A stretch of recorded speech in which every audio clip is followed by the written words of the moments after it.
Hey guys, I'm going to try to bang out a few of the requests that have been sitting for a while. Got some time here before I leave. I did a video a while ago on the pin travel, how the pins travel through the machine. Somebody also said, why not do one about the ball travel? So I'm going to do that.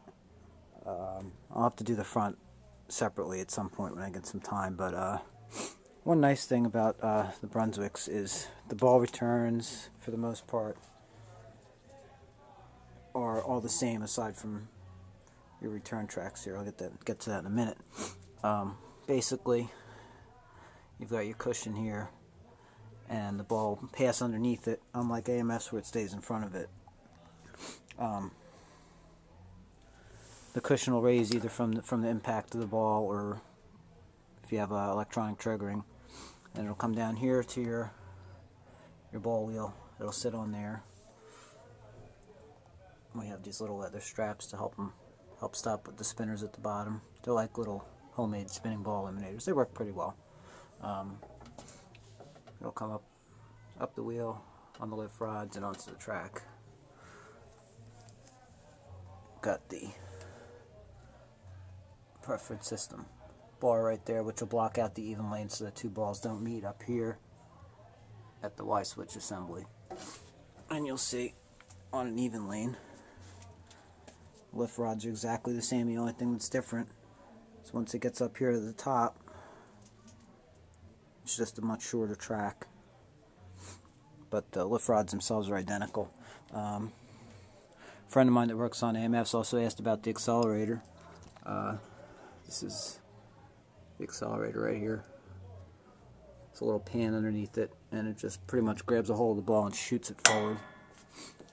I'll try to get you a view from the front. There's the motor for it's right in the front. Right there. That's the drive motor for your accelerator.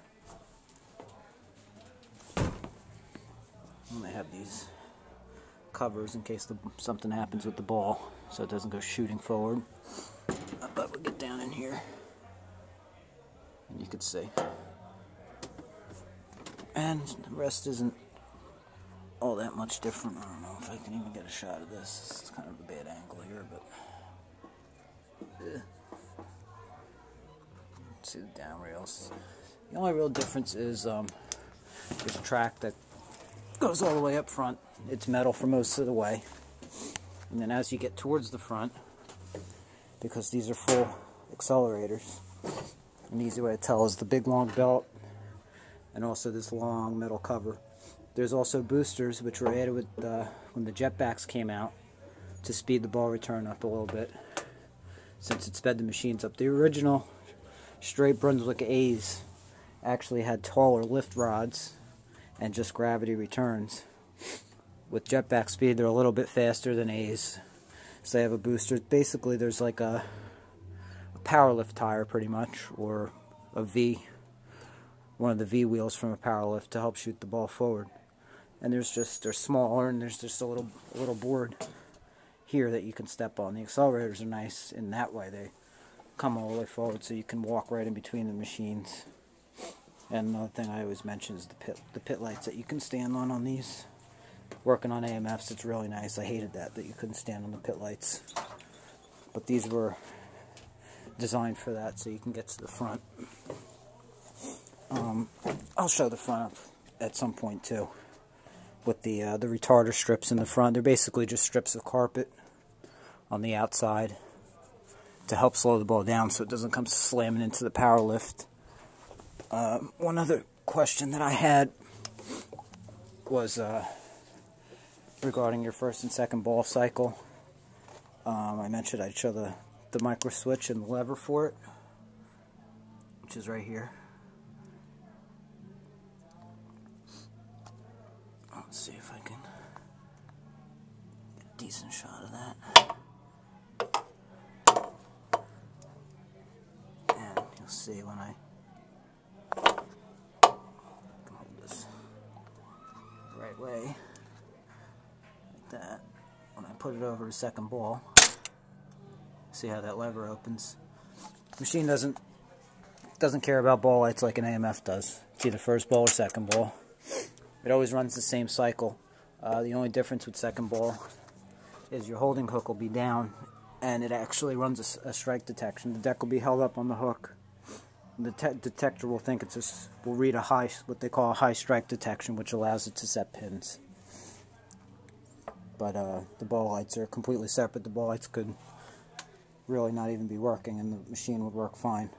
One other thing I had a question about was the deck height. The short stroke, the detection stroke, and a long stroke to set new pins.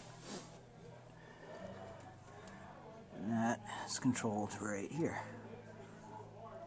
with that spring hooks too. That's called the deck lowering hook. This is your lowering link right here, which is attached to the 2-to-1 at the outside of the 2-to-1 assembly. It's kind of hard to see, but there's a pin that runs through that. That's attached to the deck lift shaft. This hook right here will grab that pin for a short stroke on the first ball to detect, and then it'll be lifted out of the way on second ball to allow it to go all the way down. I'll show you that right now. Turn the machine on here.